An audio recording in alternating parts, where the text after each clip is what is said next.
Hello and welcome. Hold on one sec. I might have the audio a little bit too loud. Hello. There we go. Lower it just a little bit. Hello everyone, how's it going? This was an impromptu live stream talking about the 20th anniversary. I wanted to just talk to you guys about a few things. More specifically, based on the thumbnail, I wanted to talk to you about pet jobs, mostly. I'm going to talk about like other jobs in general and the game itself, but mostly pet jobs, because I think out of all the jobs that... That's not what I wanted to do. Oopsie. Turn that off. I definitely called up the wrong thing. All right. But anyway, I'll talk about this in a little bit. But I wanted to talk about jobs in general and the jobs that are in this game and where they're at when it comes to this game, where other jobs are, where the game itself is at. After so many years, this is just in case you're watching this. If you don't know, we're talking about Final Fantasy XI, and Final Fantasy XI has been around for 20 years now. We are approaching the 20th anniversary of the game, which came out a long time ago when the PlayStation 2 was around. And the concept of online gaming was still in its infancy. It was pioneered by Sega on the Dreamcast, and then eventually on PlayStation 2 they came out with their modem, and they needed a hard drive, because if you know anything about online gaming, you definitely need to be able to store information somewhere. One second. Hard drive. All right. This game came out in its infancy when in the infancy of online gaming, and PlayStation 2 pioneered that in a sense with their hard drive, and they promoted this game on that hard drive 20 years ago. Now we have a game that's no longer on PlayStation 2. Or PlayStation 3, or 4, or 5. There we go. 5 fingers. It's not on Xbox 360. It was at one point. It's no longer there. It's not on Xbox One. It never came out on that. And it also hasn't come out on Xbox Series systems. Series S or Series X. It is only on PC. And the reason is because the developers... I unplugged my mic. Hold on a second. My headphones.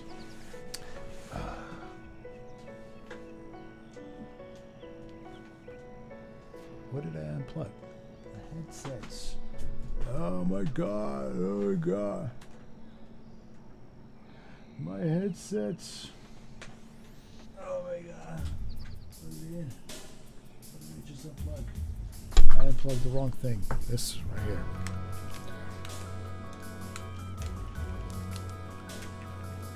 There we go. Everything's back to normal. Sorry. Technical difficulties. What was I saying? So yes, going back to the history, this game was out on multiple platforms. Now it's just on PC. And it is still getting updates, but not a lot of updates. It's very, very minimal amount of updates that we actually get. If you're the type of person that actually enjoys Ambuscade, or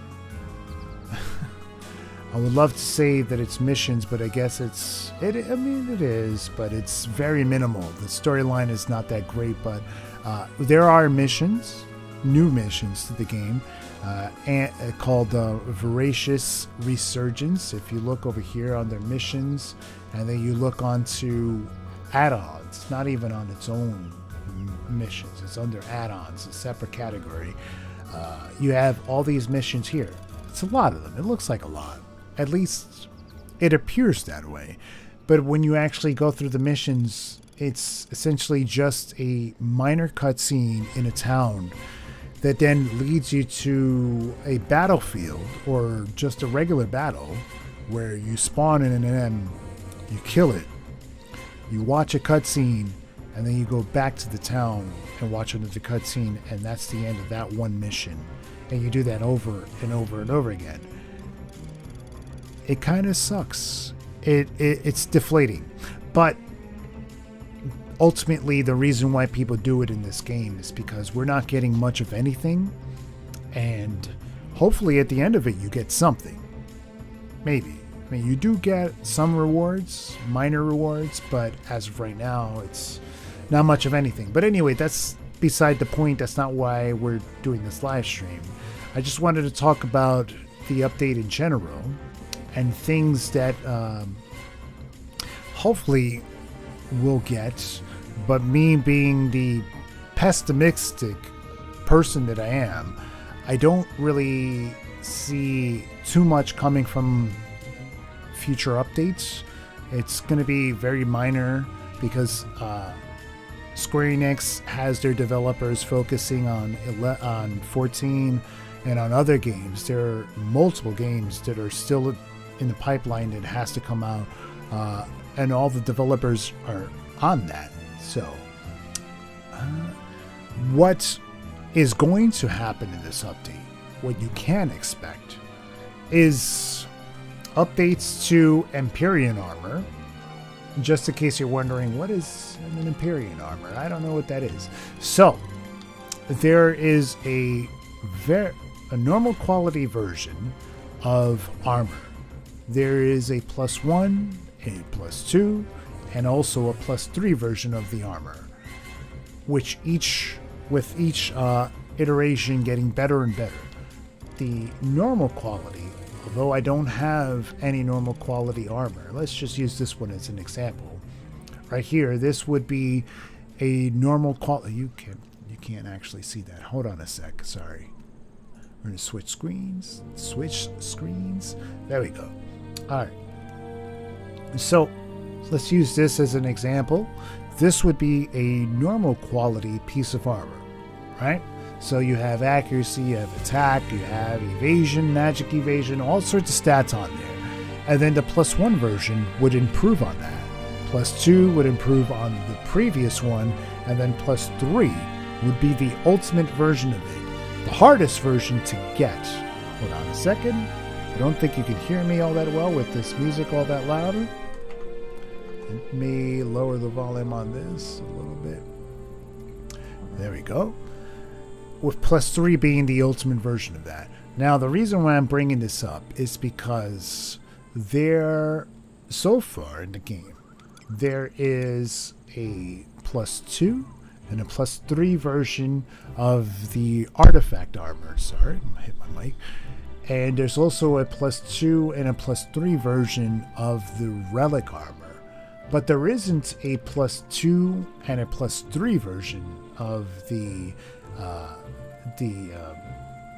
what do you call this? Oh my god, my mind just went blank. This is the Empyrean armor. There you go. Sorry. It went blank for a second there. There isn't a +2 or a +3 version of that armor. And a lot of people are anticipating that. We're anticipating that it's going to be really good because the Empyrean armor, although the artifact and the relic armor is really good in its sense.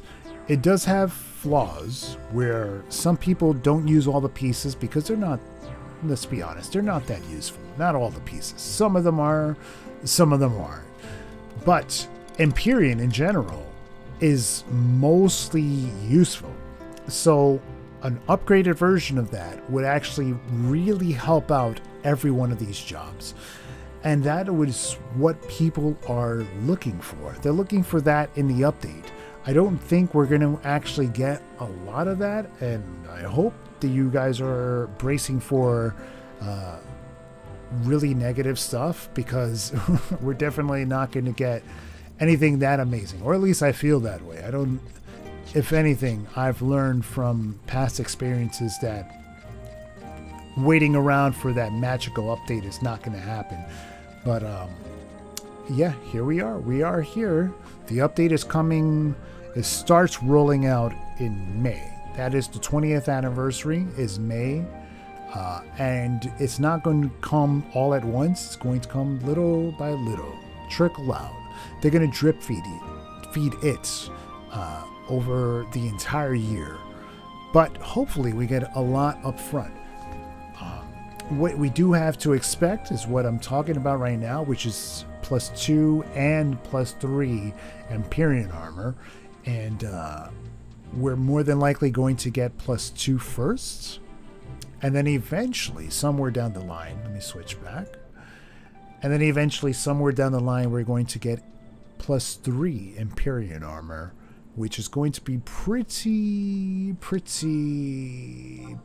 good. Let me look at my Beastmaster, because that's what I'm at. The Beastmaster Empyrean head, just as an example. So, one the stats on the top are just whatever it is. Who gives a crap? No one cares about that, because a lot of the gear, especially headpieces, body pieces, hand pieces, they all have haste, they all have accuracy, they all have all the stats you're seeing there. But the +2 and the +3 version are going to have better stats. Essentially, instead of having strength +24, which I just realized right now, you can't see any of that. Hold on. Instead of having strength +24, you'll have strength plus, I don't know, 36, strength +40. Makes a big difference. But the most important part are the added effects at the bottom of it. If you notice where it says pet monster correlation effects +24 for Beastmaster, that means that whatever it's either weak or strong to the pet that you have, it increases the stats of all of your beneficial stats by 24 on this +1 piece. And the +2 and +3, it may go all the way up to +35, 36, maybe even 40.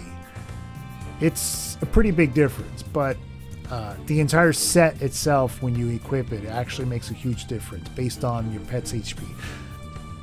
That's beside the point. We're looking forward to Empyrean armor. We're also looking forward to a lot of other things. Let me see what else. Yeah, switch this up. Here we go. So you can see my camera. So I want to talk about job adjustments. Other than Empyrean armor, there's a lot of different things that we can gain from Empyrean armor alone. Just armor alone that can actually change the way a job plays. If you really think about it, they updated, before we go into talking about job adjustments, they updated a while ago how weapon skills work in this game. And they updated, this was with the Ambuscade update, they updated certain weapon skills. Savage Blade, for one thing, back in the day sucked, right? And then they added that to an Ambuscade weapon that had a crazy ass bonus on it that does more damage based on the amount of buffs that you have. And all of a sudden, Savage Blade is like the greatest shit in the world. You would have never known it. If you're a person back from the level 75 cap, Savage Blade is cuckoo bananas right now. And that's essentially what people are using all over the place on everything. It's amazing. It's the amount of damage. If you're geared for it, the amount of damage that you do is just it's crazy. And also it kind of sucks at the same time, but it's mostly crazy. But anyway, doing such a small thing like that, just updating a weapon skill, can go so far for a job that it can take the job from irrelevant to relevant. And what I'm trying to say is, pet jobs in this game suck. I mean, most of them do. Dragoon is the only one that's really good, but all the other ones, they're mediocre at best. Now, with that being said, let's go into job adjustments or anything job related. And let's just go down the list and just start seeing what, or predicting what we're thinking of what's going to happen for each one of these jobs. So let's start with Warrior. Warrior is in a really good place right now. It is an all-around job. They can use multiple weapons the way it was designed from the very beginning. And it has really good gear for taking damage in things like the most recent content like Odyssey. It's good. It's really good. And I don't think there is much that really needs to be done for Warrior. I honestly don't think there really needs to be anything done for Warrior, to be honest. It's in a good place. Anything that is added to the job is just additive, because the job itself doesn't really need to be adjusted all that much. Now let's move on to Monk. Also in a really good spot. Hand-to-hand was updated a while ago, and now it does a lot more damage. So Puppet Master and Monk, as a result, received a huge update. 1 second. Let me see if I can make this brighter. Boom. There we go. A little bit brighter so you can see better. So Puppet Master and Monk got a huge update out of the hand-to-hand update. And they're both in, well, I mean, Monk is in a really good place as a damage dealer. Trust me, I know. I am a Monk. Puppet Master, on the other hand, because it's a pet job, not so much. Not so much. It's whatever. It is what it is.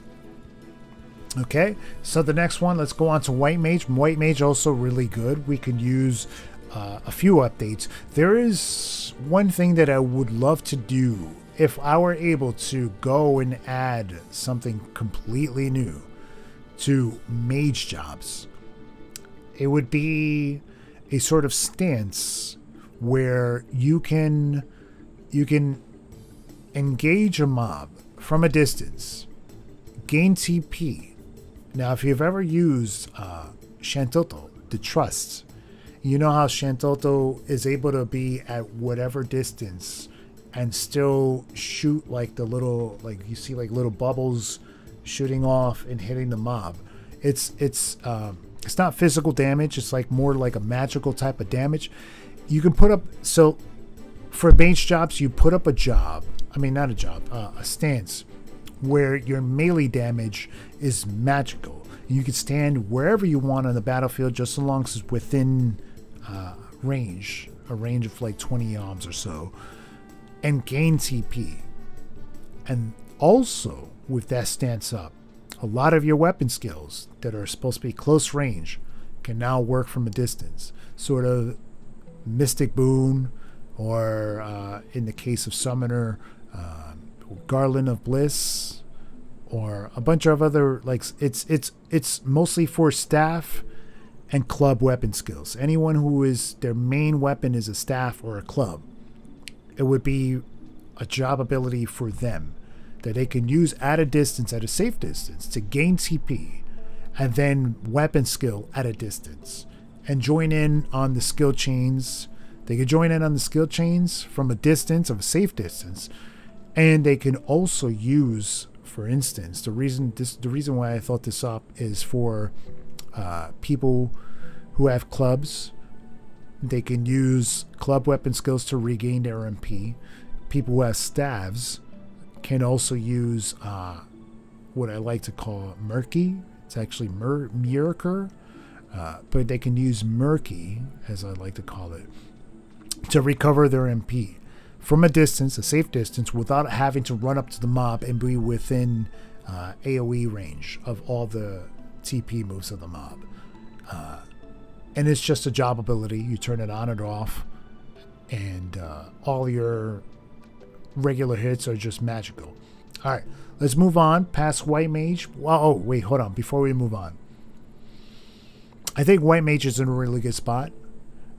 A lot of people don't really play around with Afflatus Misery, but after watching a lot of videos of Final Fantasy XIV players playing White Mage, I realized what the developers were trying to do with it.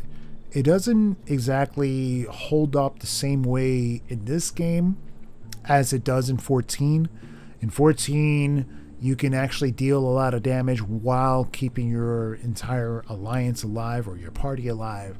But in here, I mean, it's still, you can still deal a little bit of damage, but not that much. Try, if you have, if you really want to, try using Afflatus Misery in a situation where you're taking damage, and then use Cura, the Cura line of spells, after you take damage with Misery up. You essentially, like, let's say you're fighting a worm or a behemoth where it does AoEs and stuff like that. If you know you're taking a lot of AoE damage, have Misery up, then use Cura, the Cura line of spells, and you heal your entire party for a lot. And also you have Esuna. The downside to Esuna is if, let's say you're in a tank party and the tank gets hit with like impact, and a bunch of his stats, his or her stats, get like drained. Strength, dex, agility, vitality, you know that all. You can't use sacrifice with Afflatus Misery up. You have to switch to Afflatus Solace to sacrifice him, and then you can use Esuna. The way Esuna works is that you have to have those debuffs on you in order to use it. But other than that, White Mage is in a really good place. Black Mage, now that's a completely different story. Black Mage is in a pretty bad place right now. And the reason is because the meta in this game is to buff the bejesus out of your damage dealers. And they just go balls to the wall with a Geomancer, a Bard, a Corsair, and whoever else can buff them. Right?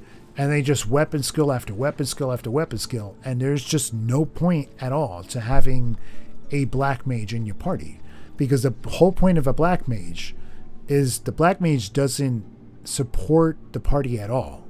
Doesn't buff the party at all. The Black Mage, all it does is just nuke. And nuke and nuke and nuke and nuke. And magic bursts, most importantly. But mostly just nuke. And when people are just weapon skilling like balls to the wall, just tossing out weapon skills and not necessarily focusing on skill chains, then there's no point of a Black Mage being there. So, in this 20th anniversary, if they can somehow make the Black Mage have some sort of supportability, or at the very least, make it so that skill chains are more viable, in a sense that if you skill chain and the Black Mage magic burst, maybe make it do triple the amount of damage. So let's say the Black Mage nuked a magic burst for 99,999. Instead of just doing that one time, it does it 3 times in a row. So it does triple the amount of damage as anyone else. For a magic burst, of course. And then it'll be more viable. Make it a job ability that the Black Mage puts up right before it casts a spell. And then all of a sudden, it could be more viable. Maybe. Perhaps. Or, I don't know. Honestly, I think most people would just not invite a Black Mage to the Alliance for anything. But that's the major problem that a Black Mage has in this game right at the moment. Let's move on to Red Mage. Red Mage is in a really good spot right now. I think the only thing a Red Mage really needs is to be able to land debuffs better. Maybe gear that increases their magic accuracy. I know as a Red Mage, I tend to have issues in Dynamics Divergence, trying to land like Silence or specific spells, such as Distract or Frazzle on a mob. I mean, after a few casts, you'll land it, but it would be great if you were able to land it on the first one. or maybe even just the second one, if there was a guaranteed way to land it on the second one. But other than that, Red Mage is in a pretty good spot. It's a support job, but it's also a damage dealer. It could also do a lot of things. If you've been from the 75 era, there are a lot of videos, especially a lot of videos back in the day of a Red Mage soloing things. Red Mage with Ninja Sub just soloing like Byakko, or I don't think they've ever soloed Kirin, but just crazy things. And Red Mage can still do that now, although it's not, I guess it's not all that enticing because now it's just a lot, the game itself is a lot easier. But if I wanted to see anything from Red Mage, I think it would just be higher magic accuracy on harder bosses, especially with Omen. Not with Omen, sorry, with Odyssey. And maybe just new and interesting spells and gear. That's about it. Red Mage is in a good spot. Let's talk about Paladin. Paladin and Rune Fencer as tanks are in a really good spot compared to where they were years ago, where tanks were not as great or they struggled to hold hate. Now they are really good at holding hate. If there's anything that they do need, perhaps it's just better ways to hold hate. Maybe Paladin. I always hear Paladins saying, "I wish there was an AOE version of Flash where you could just flash a bunch of mobs and you don't have to sub Blue Mage to be able to tag hate on things and then eventually build hate from there." Same thing with Rune Fencer. Rune Fencer not necessarily, because they do have better AOE hate generation than Paladin does. There's also another thing that I hear is about Aegis, like their Rima shields that cap at 99 instead of capping at 119. Like Aegis itself, it doesn't have any sort of shield skill on there, so it has a really low block rate on there. Things like that would be really grateful. So we're looking forward for that. I don't exactly know if that's going to happen, but with Voracious Resurgence introducing dark versions of relic weapons, there is a possibility that it could happen with the Aegis, at the very least with Aegis. I don't know if it'll happen with the Empyrean shield or the Aeonic shield or any other shield, but with the Empyrean shield, with the relic shield, it could happen. Let's move on to Dark Knight. Dark Knight's in a good place, although they do definitely need to do something about scythes, because as of right now, Dark Knight mostly uses Greatsword, which, if you're from the level 75 era, Greatsword kind of sucked. They weren't all that great, which is weird, really weird if you haven't played the game in a while. Most of the things that you're used to in terms of like really good damage is no longer good. For instance, archery used to be really good, right? Remember Sidewinder? Remember how great it was? Well, archery sucks now. Marksmanship is better, but archery sucks. And then there's also a bunch of other things. So it's different now, but scythes suck. Great swords, great. Great swords back in the day used to suck. Now they're great. Sword used to suck. Now it's great. Yes, it is true. Black Mage is looking at the comments. Black Mage is in a pretty bad spot, but yeah, hopefully, if this update does well, if it's good, this update will hopefully do something for Black Mage, make it more useful. Hopefully, I think at this point the only thing we really want is to be just to make the job useful. That's about it. Because right now it's hard to be able to fit into a party atmosphere, or literally into any sort of like atmosphere whether it's endgame or party situation, because there's just no point in having a black mage magic bursting anything if no one's skill chaining intentionally. Most people in this game just spam weapon skills over and over again. And the reason is because you get TP so quickly. There's just no point in holding it and waiting for two people to have enough TP to perform a skill chain. So I think the biggest issue, now that I think about it, is that, hey, I know these people. It's the same person. Is that they need to figure out a way to make skill chains viable or important. It used to be important back in the day. Now you can just spam weapon skill after weapon skill. I think the reason why these people are here is because, I'm supposed to be doing vagary right now. Incoming emote. Let's pretend like, I'll pretend like I didn't see that emote. All right. What was I going to say? Oh yeah.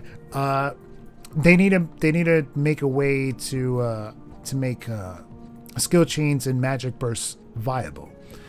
And as of right now, there's just no reason to do it because you can just spam weapon skill after weapon skill and get the job done. As before, it used to be really important to spam to do actual skill chains and magic bursts. But anyway, let's move on to the next job. Dark Knight just needs an update to scythes. And I think, what else can Dark Knight use? Axe, I think they can use, and daggers. But their main weapon is scythe and great sword. Right? Great sword is fine. Although I would love to see a new weapon skill being used instead of Torque Cleaver. Right? I think that's what they use. Alright, next one. Beastmaster. Pet Shop. We're going to save that for last. Bard, fine. Bard is fine. It's in a good place. I would love a few new songs. But as of right now, I could put up 4 songs. I could make them last almost 11 minutes. I think that I'm pretty good. Bard is pretty good. I don't think there really needs to be anything removed or adjusted for Bard. Just new things added to it, new songs. There are a few songs that aren't used, but then again, who really cares? At the end of the day, no one really cares. It would be nice if Mazurka made you move faster, but no. Add new instruments. Make the duration on songs last longer so we don't have to keep using Nitro to make it last 10 minutes. But other than that, no. Bard is fine. Let's move on to Ranger. Boom.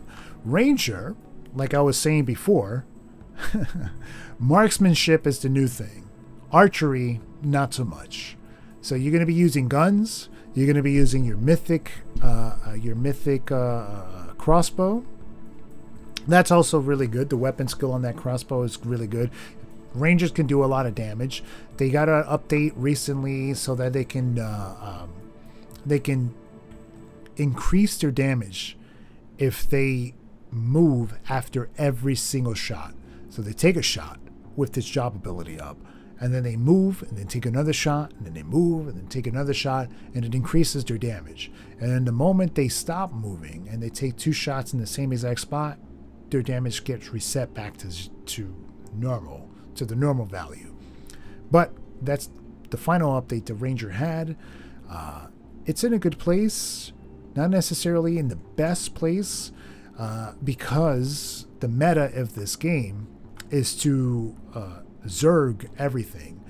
And I don't know if Ranger is really good at Zerging things. I'm sorry if there's a lot of light coming in. It's the sunlight. It's the middle of the afternoon. It's almost 7 p.m. over here in the East Coast. But other than that, I think if they were able to increase the amount of TP that they gain per shot and increase the rate in which they can actually participate in like the new meta, the Zerging meta that we have going on, then I think Ranger would be fine. Also, archery. if they can make archery cool again, if they can make, I'm a big fan. I don't know about you guys, but the Empyrean weapon skill, Jishnu's Radiance, I think that's one of my favorite weapon skills. It looks so badass, but I never see anyone use it because, honestly, it just sucks. That's why on Ranger, that's why people move around. It's because of the new job ability that they added. It increases your damage every single time you take a shot after you move. Other than that, like, marksmanship is the only thing that really needs to get kind of updated on Ranger. And I don't know how they would do that. They would have to recalculate how weapon skills work on Ranger, on our archery, and make it so that it does more damage. So that way Rangers can start using archery over marksmanship, or have to choose, right? So if you want to use a light-based weapon skill on Ranger, you can use marksmanship, right? Or if you want to switch to, let's say, thunder-based, Jishnu's Radiance, that's thunder-based as well. A lot of mobs, not all mobs, some mobs are weak to thunder. And then you also have other weapon skills that you can be adjusted. Let's move on to Samurai. Samurai is in a really good place, I think, right now. They use polearm. They also use great katanas. And I think that's about it. But Samurai is pretty decent at doing weapon skills and skill chains. Although, because of the fact that people were able to get TP faster, there's almost no point to having a Samurai. You just buff your damage dealer and they should get TP quick enough to be able to solo a skill chain. That's the one issue that I see Samurai having. If they can introduce a job ability that's unique to Samurai and unique to creating skill chains they already have that. And that still doesn't help out. I actually don't know how to help out Samurai. Samurai's in a good place right now. That's all I'm saying. New job abilities would be great. New job traits, great. Any new weapons and gear would also be really great. And it would just make the job better. All right, let's move on to Ninja, which is also in a pretty... I would love to say that it's in a good place, but it's actually not. It's in a very middle of the road type of place. And Ninja has a lot of issues. It doesn't deal really good damage like other jobs do. So let's say you're in a party with a bard and a corsair and a geomancer, and you're also in a party with other damage dealers. There's a good chance those other damage dealers are going to deal more damage than you do if you're on Ninja. Inin and Yonin are pretty outdated. I'd love to be able to tank on Ninja reliably. If there were a way to be able to accurately hit my entire party with ninjutsu, with utsetsumi, without having to use that weapon that comes from what do you call it? The lottery, the Mog lottery. If they were to release that so that you can gain it through hard work instead of the lottery, then it would be more useful. It sucks that it's locked behind of weapon, because the weapon itself, if you don't know, if you cast Utsetsumi like Ichi or Ni or San, it hits everyone else that's near you minus 2 shadows. So let's say you gain 5 shadows from it, they would only gain 3. Okay? But the way Utsetsumi works, if you have, I think it's Inin or Yonin, I forget which one, you gain enmity for every single person that gains your Utsetsumi shadows. So it's a way to tank, but it's still not as reliable as Paladin or Dark Knight. I mean, not Dark Knight, sorry, Rune Fencer. If there were a more reliable way to be able to do that, entry level way, I'm not talking about end game, like really like sophisticated way, but if there were a more reliable end game entry level way of being able to tank, and then your Rimas and your that weapon that I was talking about, though, that comes from the lottery, you add that into there to make it like really OP and tanky with shadows, then that would be great for Ninja. In terms of tanking, when it comes to damage dealing, I think Ninja already has really high critical hit rate and high accuracy and sub to blow, which is also really important. I don't know, maybe increase their attack. The amount of attack that they do per hit, that would help out a lot. But other than that, I don't know what else. Like if you increase their attack, that increases their weapon skill damage. Maybe adjust their weapon skills, the damage that they do. All right, so that way they can use Arima, and they can do really high weapon skills, which would allow them to hold heat and be better DPS. That's my idea for Ninja. And also maybe new ninjutsu. Do something new with Ninja, right? Empyrean +3 as well could also help out a lot with that. Dragoon, great place. Dragoon's in a great spot. It's a pet shop, but it's not really considered a pet shop. Just so long as you keep your wyvern alive, you get a lot of bonuses from that. And the amount of damage that you do with jumps is just, it's just so amazing. I wish I could do that kind of damage. But you've been examined. Dragoon is amazing. It is great. It's in a great spot. I would love to see some new job abilities, maybe some new job traits, and obviously new gear. But other than that, Dragoon is great. Doesn't really need a lot of stuff. Summoner, we're going to leave that for last. Incoming It's a pet shop. That's a pet shop that is in dire need of massive updates. Not as bad as Beastmaster, but still needs a lot of stuff. We're going to move on to Blue Mage. Blue Mage I don't know a lot about, but Blue Mage, I don't know. Based off of how often I actually interact with Blue Mages in an alliance or in a party setup, it's not that often. I think Blue Mage is alright if you have the Mythic weapon skill, but other than that, I think Blue Mages have a hard time dealing with MP, and their damage is alright. It's not that great. I don't know. It's difficult. Blue Mage tries to be a jack of all trades, and as a result, it's not great at anything, but it's really good at the very least at dealing damage. I don't know. I new job abilities increase their. Well, no, if they increase sword weapon skills, it'll essentially increase it for every single job. New job abilities, new traits, new spells for Blue Mage, and we'll have to see what Empyrean armor does for them as well. But other than that, hopefully that would be enough to be able to increase their damage as a damage dealer. And maybe if you play the cards correctly, Blue Mage can actually be a good tank.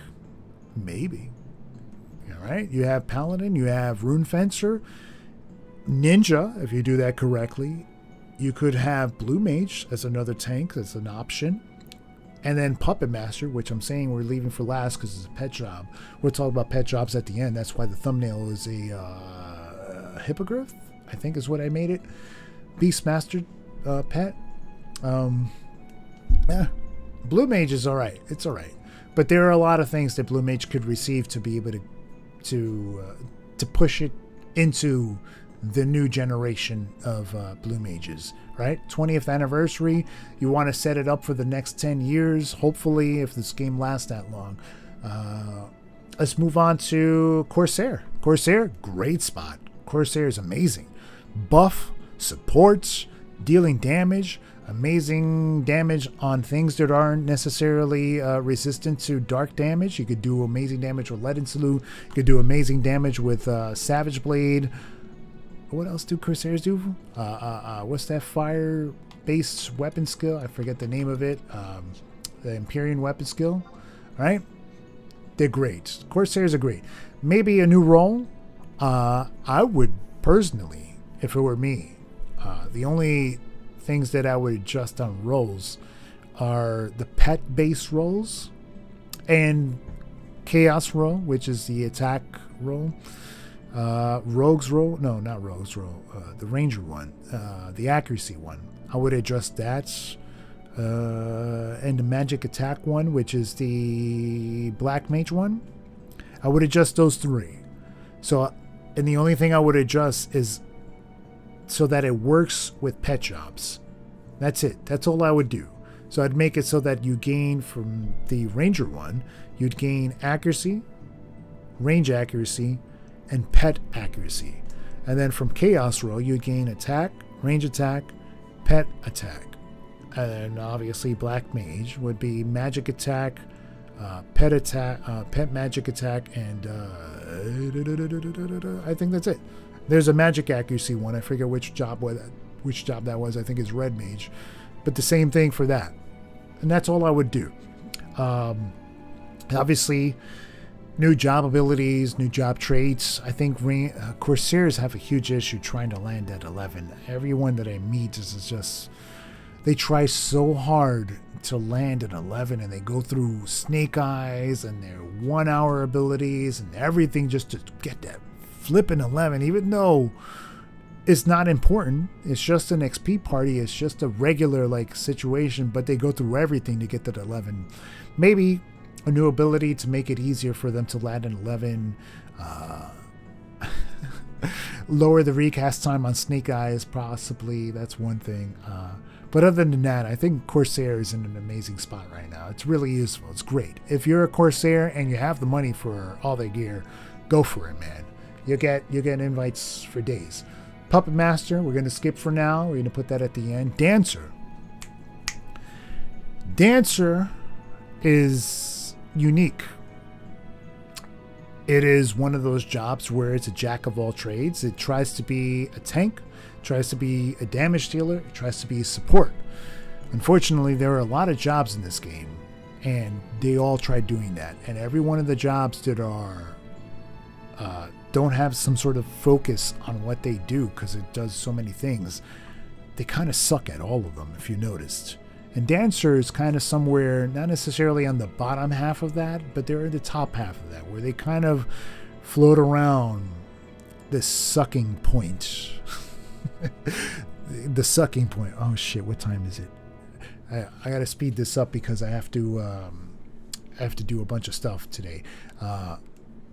So they're there at the top point of that sucking point, but they're still good. They're good damage dealers. If you have the gear for it, if you have the knowledge, if you know exactly what you're doing, you can deal a lot of damage, especially like outparse a bunch of like damage dealers. I know dancers that have outparsed me on Monk, and my Monk has all the gear in the game, has the best gear. In terms of tanking, I don't know anything about that. I have never seen a dancer who has tanked anything. I'm pretty sure they're good at it, but I don't know too much about it. In terms of support, they're great. I think their support is the main thing that they do.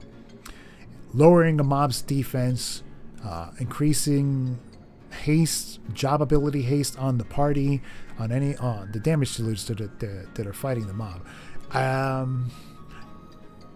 I wish there were a version of Haste Samba that hits all the mobs in an area in an AoE, right? Like if you were able to tag Haste Samba in Dynamis Divergence, for instance, and you have a bunch of mobs around you, and you were able to just use one job ability and hit Haste Samba on all the mobs, so that way no matter what people are fighting, all the mobs have the, what do you call it? Like it got tagged with Haste Samba, you know what I'm saying? Or whatever Samba you're using, Drain Samba, Aspire Samba, whatever, an AoE version of all those abilities. I think that's, you would have to ask somebody who knows a bit more about the answer, but that's the only thing I can really think of. In terms of support, I don't know much about tanking, and in terms of damage dealer version of Dancer, I think they're pretty good, right? Assuming that you know what you're doing. New job abilities, just update the current ones. Just make them better. That's about it. That's the only thing I could think of from the update. Scholar. We can go into a long list of things the Scholar needs. For instance, Adloquium sucks. 10 TP a tick is terrible. Regen, the Regen 5 is great. I would love to see new gear that increases the amount of regen that you gain, the potency. Other than that, let me see. I don't know. Maybe just better gear in general, right? I would love to be able to increase my regen potency. I'd love to increase my adloquium, like the potency of that, because it's only 10 TP a tick, and that freaking sucks. That is useless these days. Adloquium was introduced back in the day when the highest amount of TP you were able to gain was 300%. Now it's 3,000, and it's still 10 TP a tick. So it's terrible. It needs to be updated to at the very least 100 TP a tick. Other than that, Scholar's it's in a decent place, especially now with master levels. You can sub White Mage. You have access to Curaga 3. I don't know. Scholar's in a good place. I guess for Scholar, I would love to say just surprise me. Give me better gear, enhance my current spells, maybe give me a new spell or two, and that's about it. Geomancer. Geomancer is something I have an issue with. I just don't like the playstyle of Geomancer. But it's not like they can go and just redo everything that Geomancer does. Hey, what's up? How you doing? King Puppy Mutt. How you doing, man? How's everything? How's your Easter doing? Oh, that did not work. What happened here? Yeah, Geomancer is in a good spot. I think the issue that I have with Geomancer is just too easy of a job. A lot of people, when you see Geomancer being played, they put down an indie spell, they put down a Geo spell, and then they just kind of stand around and take damage. And to me, as a job, I mean, I don't know. I'm a Geomancer, and it bothers me. Like, it just seems too easy. Or I wish there were just more to it, you know? Like, Geomancer has unique nukes that don't get used all that often because obviously it's an AoE, so you're hitting a bunch of mobs. But if there were some sort of like reason to nuke anything in this game, then it would make Geomancer more interesting, you know? They also have access to Aspire 1, 2, and 3, which is great because that's what I use all the time. But I don't know. It's just, if they were to do something with nukes in this game in general, it would go a long way. Hold on. I know you guys are looking at the screen. Let me. Nope, not that one. Actually, I want to make a point. Let's do. Whoops. Let's do that. All right. I wanted to make a point eventually when I do pet shops, when I talk about pet shops. Thanks for stopping by, King Puppy. It's really nice to see you. I hope you guys are enjoying your Easter Sunday. So let's see. Geomancer. Geomancer's in a good place, but the one thing that I don't know if I enjoy it is just the meta of how you play the job itself. It's just, you know, indie spell, geo spell, and then every once in a while you'll cast a spell or whatever. But if they were to do something with nuking and make nuking more viable or more useful in a sense, then perhaps geo would be more interesting, you know? All right, so with that being said, let's move on to Rune Fencers, the last one. Or not the last one, we still got pet shops. But Rune Fencer has, I think Rune Fencer is pretty decent. Rune Fencer right now is in a good place. I don't really hear a lot of complaints from people who play Rune Fencer. I think they pretty much say the same thing Paladin does, is that they wish there was an AoE version of Flash. Just easier ways to go through the rotation of playing Rune Fencer, where you have to keep up job abilities and you have to rotate those things to be able to keep hate, to hold enmity. But other than that, I think the only thing I think the only thing that I would really ask for Rune Fencer, maybe some new job abilities, or at the very least one that helps with tanking. No, I don't know. Empyrean, we got to see how Empyrean does. Empyrean armor. Some new traits, obviously. But other than that, I don't really know if Rune Fencer needs anything to make it more useful, right? You have your Ergon weapon, right? EPO is great. It's amazing.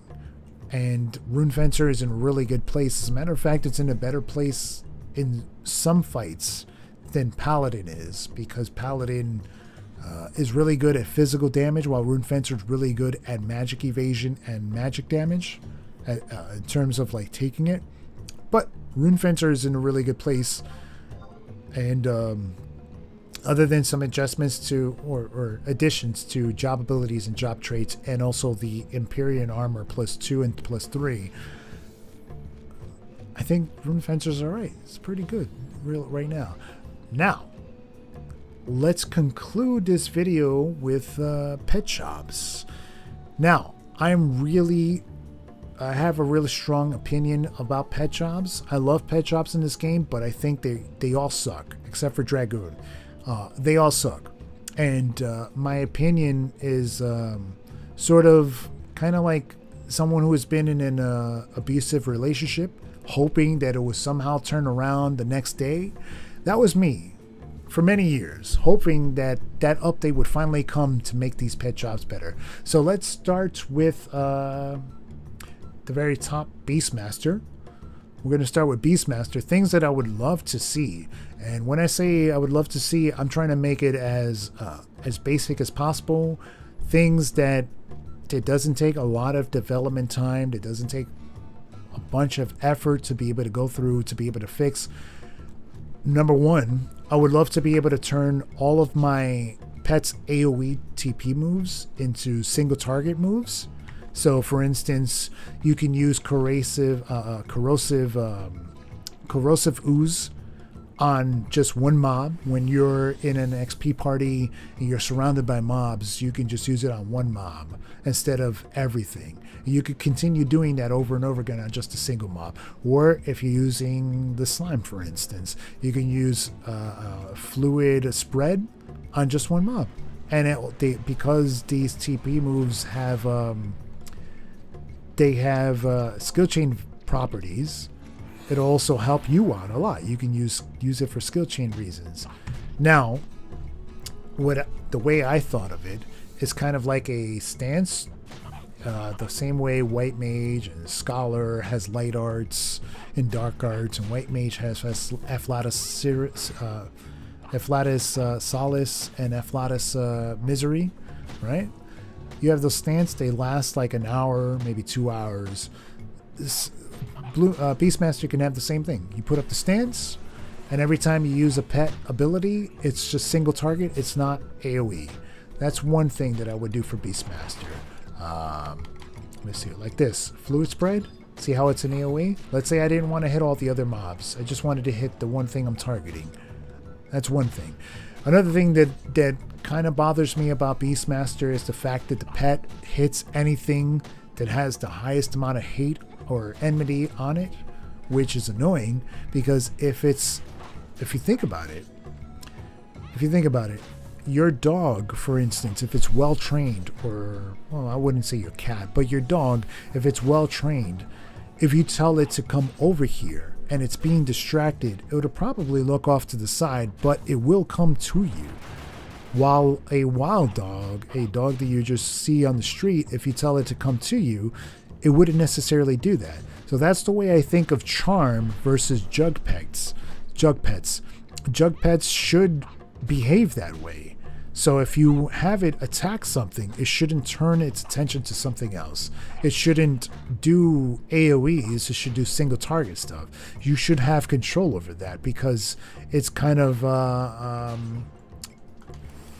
these are tamed pets in a sense. Well, they are. That's what they are. Why is this not attacking the wall? Attack the wall. These are team pets, so they should perform exactly how you want them to. And in order for you to be able to perform well in a party environment or an alliance environment, you needed to do that. You needed to be able to do exactly as you wanted to do. So yeah, that's just one thing. That job ability, single target, turns all AoEs into single target AoEs. Another thing, pet food stacked to 99. There's no reason for it to be at 12. It's just a waste of space. Takes up a whole bunch of inventory space. You're going to be using a lot of pet food. As anyone who plays Beastmaster, they know it takes up a lot of space. Same thing with jug pets. Jug pets, those jugs. There's no reason for it to be stacking to 12. Go to 12. Go to 99. That's it. Pretty simple. Just make it go to 99. Who cares if it affects the auction house and the sales, and who gives a crap? No one cares. We need to make Beastmaster more viable in party atmospheres, and the one issue that I have the most is the fact that corrosive ooze or whatever job ability that I'm trying to use for the pet hits all sorts of mobs, and it just makes it really difficult to manage when a bunch of mobs are attacking your pet and kills it, and then you have to call Beast or use Beastology. I would love to have a job ability that doesn't use up my jug pets and has a short duration, but I'm being optimistic. Well, not optimistic. I'm being realistic is what I am. The developers don't have a lot of time to be able to work on this game.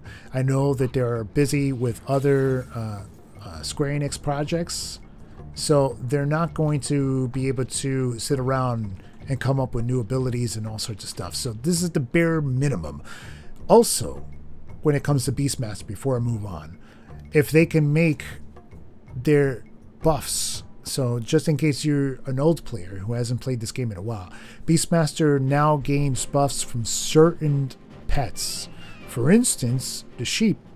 The sheep uses rage, gives it berserk. If you use rage with a sheep, with a sheep that you called through a jug pet, you also gain that rage. You gain that berserk. It's a 50% attack boost and also minus 50% defense. If you were able to give that to party members, anyone in your party that's nearby, within 10 yalms of you, that would also go a long way. Giving them buffs, your own buffs. Also, while I'm at it, Killer Instinct, if it were to last longer, if it were to last past, so that the recast timer is 5 minutes. If it were to last longer than 5 minutes, that'd be great because you can keep it up indefinitely. But other than that, I would love to get an update to Charm, Engage, and Tame. But being realistic, they're never going to bother with that because there's just no point. Charm, Gauge, Tame, those are useless abilities. And they're just useless. There's no point to doing anything with that. So, we're going to move on to Summoner.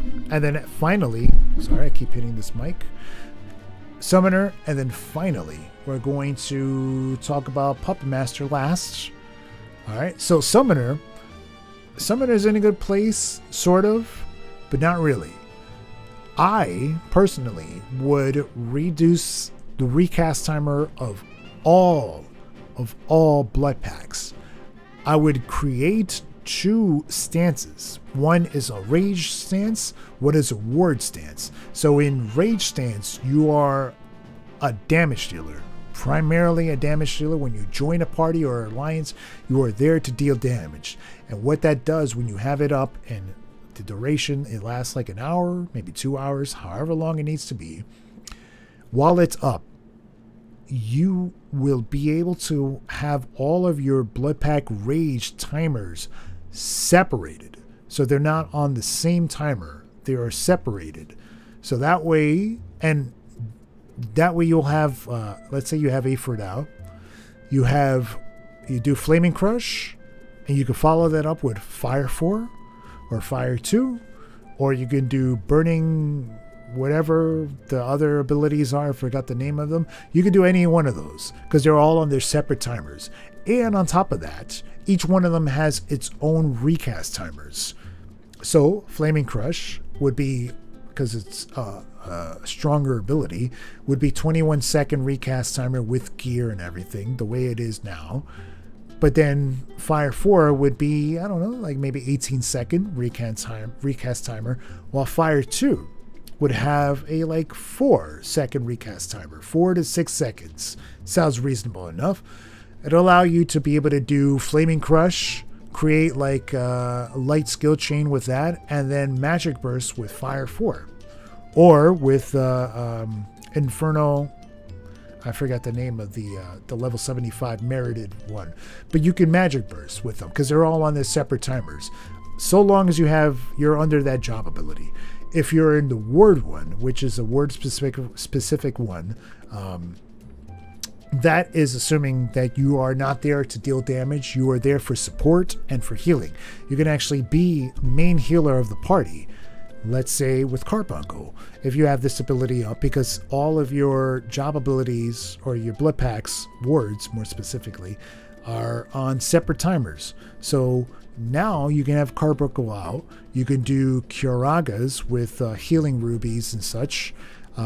And the recast timer would be like 6 seconds or so. Or you can do single target cures with Carbuncle as well. And you can also use Pacifying Ruby and such. While all of that stuff is on separate recast timers instead of having to share a recast timer for all of your words. Now, with all these job abilities, there has to be some sort of detrimental effect, and that is if you're using the word one, which is being there for support, all of your rage recast timers are shared the way it is now. So if you bust out Ifrit and you use Flaming Crush, it's on a 21-second recast timer with everything else under Rage. So that's the downside. I think it's a great idea. It's one of the ways to be able to fix Summoner. As of right now, make it more useful. Apogee is fine. There is a YouTuber named Rao Malco. I don't know how to pronounce his name. He came out with a Summoner update or a Summoner video recently. You guys should watch it. He came out with, it has a lot of really good ideas of things that they could do. My ideas is more realistic to a small development team that doesn't have a lot of time to be able to do much of anything. So my idea is just shortening the recast timers, and it probably doesn't take all that much time to be able to adjust that. Other than that, Empyrean armor, obviously. I would love to see how beneficial the horn is, the headpiece. Other than that, man, I would just that. Odin, Atamos, I would love to see Atamos an update to that, so that way it removes at least 3 debuffs and adds it to your party, because the recast timer on Atamos is amazing. I mean, not amazing, but it just takes too long. It's if I remember the last time, it was about 10 seconds or 12 seconds. You have to sit and wait for Atamos to be casted, and then use the ability, and then give it to your party, and then despawn before you can actually recast a summon. So if they were to make it so that it removes 3 debuffs and gives it to your party, then it would be far more useful to use. Odin, Alexander, great avatars, but they're just kind of useless. Watch that other YouTuber's video. He essentially said the same ideas that I was thinking, where we can make Odin and Alexander far more useful if they were actual avatars. Obviously, their astral flows would have to be a little bit weakened, but they'll have their own unique blood packs, their wards and their rages, and they'll also have their avatar favors. Oh, that's another thing on an avatar favor. If you can base, instead of having, like, let's say you were in the new job ability, the stance for ward. If you were in that stance and you summon an avatar, based on your summoning magic skill at the time that you summon it, would be the maximum potency of your avatar favor. and it would be instantaneous. It wouldn't be something that has a charge. You have to slowly wait until it gets to its maximum charge. It would be based off of your summoning magic skill plus any gear that has Avatar Favor Plus on there. And it would be based off of the time that you summon it. That would be what I would change, because it charging up is a thing of the past when you have Geomancer who can instantly just throw down a Geo Bubble and immediately gain the effect from that bubble, right? So Summoner needs something sort of like that, and it needs to be instantaneous the moment you summon it. Other than that, I think, yeah, that's it. Odin, Alexander, maybe a new avatar, but I don't see that happening. And just, adjustments to our blood packs. So let's move on to, we did Beastmaster, we did Summoner. Now let's move on to Puppet Master. Puppet Master, unfortunately, I hate to say it, but Puppet Master is one of those jobs where it's trying to be too much at once, and as a result, it's not great at anything. So it's decent as a damage dealer. It's decent as a tank. It's decent. I mean, actually, it's not decent as a healer. It's terrible at it. It's also decent as a nuker and support job. But I think if they were to release, I would love to see new attachments, really good attachments that was released in endgame content that you get as drops. So essentially, imagine going into Omen. You know how Omen bodies are really rare, like Regal Cuffs, Regal Gauntlets, rare. If you can get stuff like that, but as attachments that are really good, that truly change the job itself, that would be really interesting and would be great, and would also drive interest in the job itself. Other than that, Empyrean armor, I don't know. Actually, yeah, the Empyrean armor is good for puppet weapon skills. I think overall, what I would love to, if I were able to go back and kind of change everything, the way pet shops work, I would make it so that, let me open this up real quick. The stats you see on gear, the stats that don't say like pets and then followed by a stat or whatever, would also affect your pet as well. And the reason being is because as a pet shop, you have to decide whether you want to focus on your pet being strong or you being strong. And more likely than not, you're going to focus on yourself because your pet is weak and useless. So I would update the actual pets themselves to be stronger, and just better gear in general, I guess, for pet shops, so that it has your TP, your store TP, your double attack, your triple attack, quadruple attack, and it also has pet and then stat afterwards, so it helps the pet deal more damage. But other than that, for Puppet Master, I don't know if there's an easy way to be able to fix the job. I think it's alright as a damage dealer, and the one downside is their tanking ability kind of sucks. My Puppet Master in Dynamis Divergence, I had a hard time keeping hate off of a Rune Fencer or a Paladin who also has really good,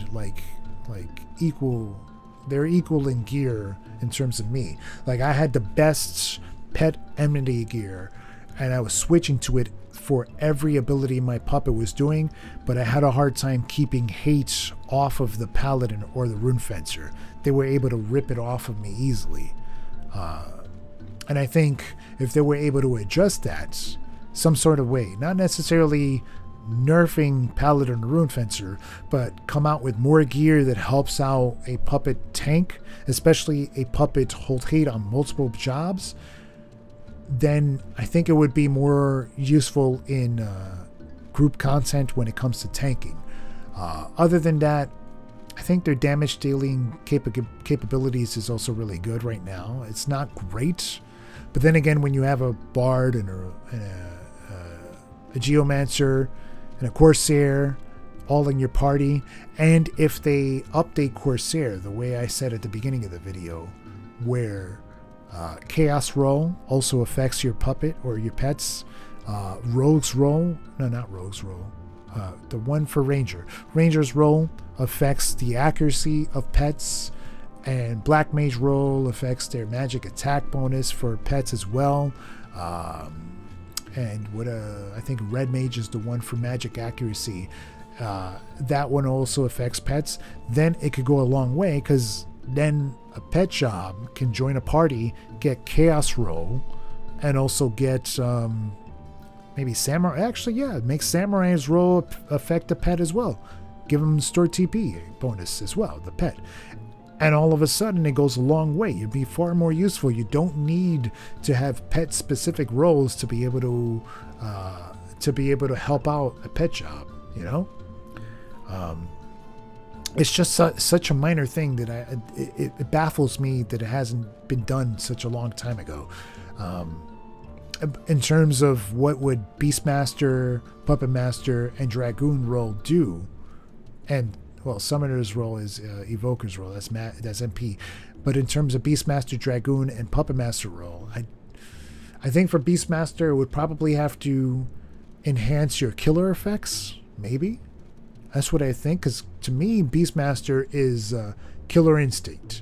That's what Beastmaster does.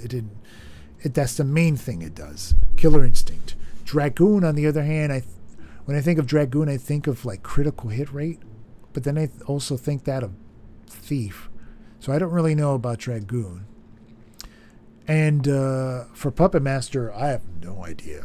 Because like I said, Puppet Master doesn't have a defined role. It's just a jack of all trades. And that's about it.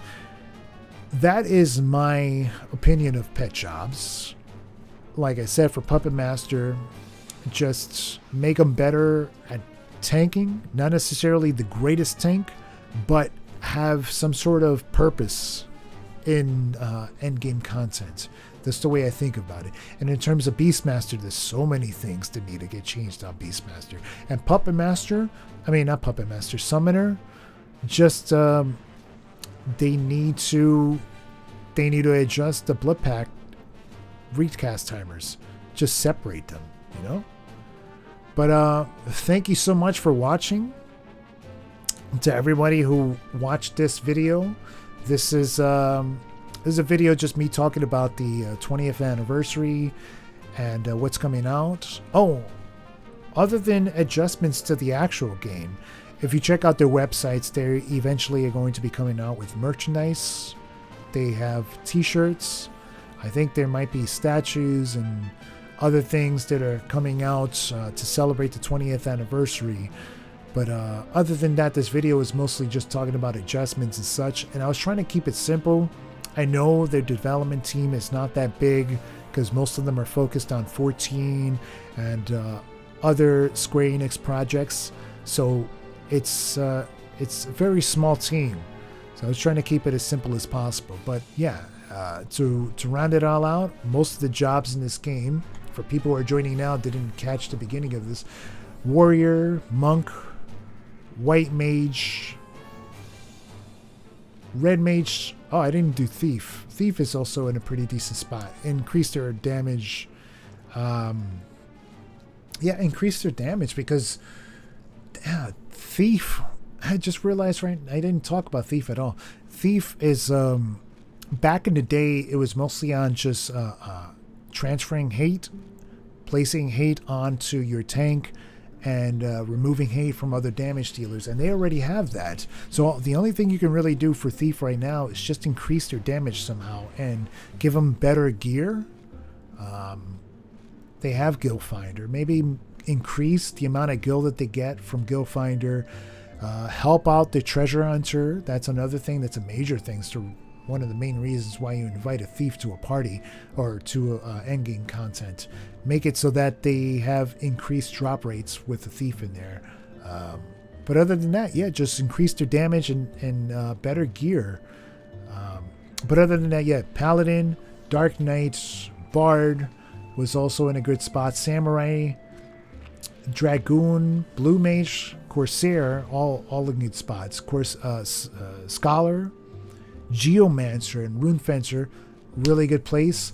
The only jobs that, to me, truly need some sort of adjustment, that needs something to be more relevant. I'll go down the list real quick. Black Mage, nuking, there's no point to it in this game right now. Like, none at all. Mind you, I don't play 14, so I don't know how Black Mage is in that game, but from what I hear, it is there's a rotation, and it's a pain to deal with Black Mage. It's almost easier just to not play it and play something else entirely. But there's no purpose in really having a Black Mage in your party / alliance in this game, because no one's no one's skill chaining or magic bursting. So if they can figure out a way to be able to make skill chains and magic burst relevant again, make it so that drop rates increase. You do skill chains, you magic burst, all of a sudden you apply treasure hunter to there, you throw a thief in there, boom, treasure hunter is increased even more. There you go. I'm just saying. That's Black Mage. Let's see. Let's go down the list. What else? Beastmaster. I just mentioned that right now. Beastmaster is hurting pretty bad. There's a lot more that I would do with Beastmaster, but at the very least, I would just make it so that all of your pets' AoEs can be turned single target with an ability, like a stance, essentially, that lasts like an hour or two. You put it up, and with that stance up, it turns all of your AoE abilities into single target. So you can use Corrosive Ooze, you can use Fluid Spread, or anything that has a skill chain property that's an AoE. It's single target. You don't have to worry about it hitting a bunch of other mobs, and it becomes so much easier.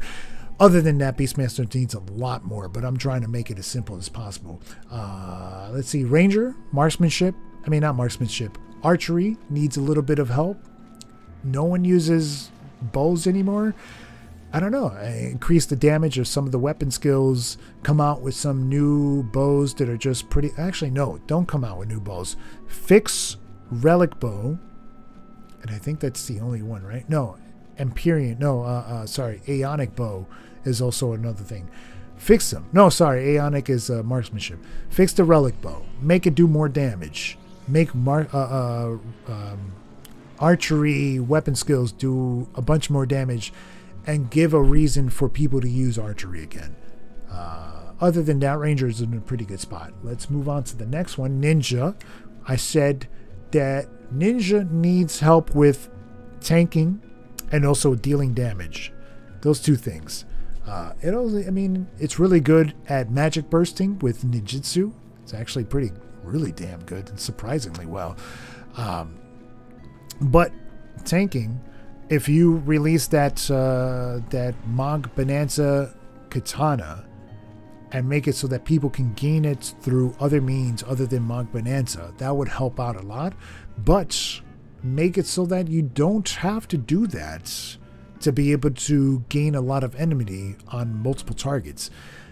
Come out with a ninjutsu that's an AoE, so you can tag hate, and then immediately spam Utsetsumi to be able to hold hate on all those mobs. Increase the amount of shadows that you're gaining. That's another thing.